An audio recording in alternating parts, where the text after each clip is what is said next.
What did working for a Chinese-based internet company teach you about how Western and Eastern business cultures differ?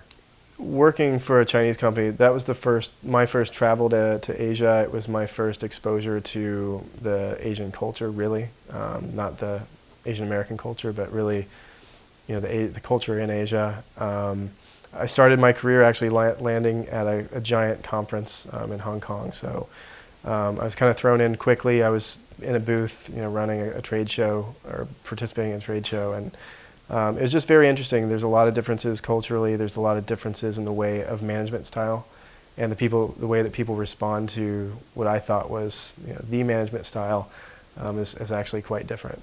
How so?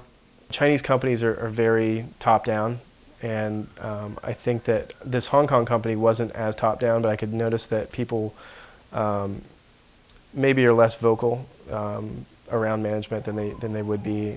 People are less likely to share their opinion in large forums. But when you sit down and you get one-on-one, you really hear a lot of information that I guess gets withheld. And maybe it's a cultural difference, maybe it's a nuance of this company, but I felt like to really get the information, you had to establish a relationship with someone, you had to gain their trust.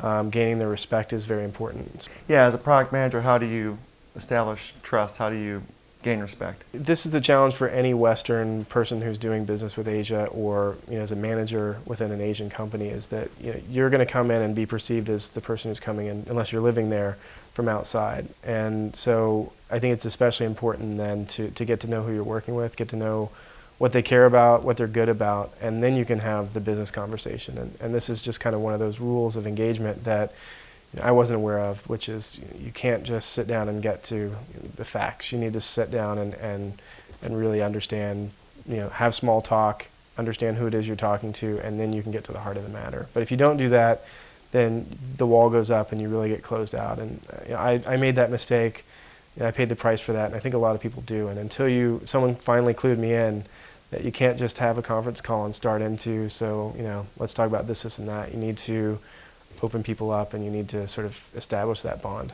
Yeah.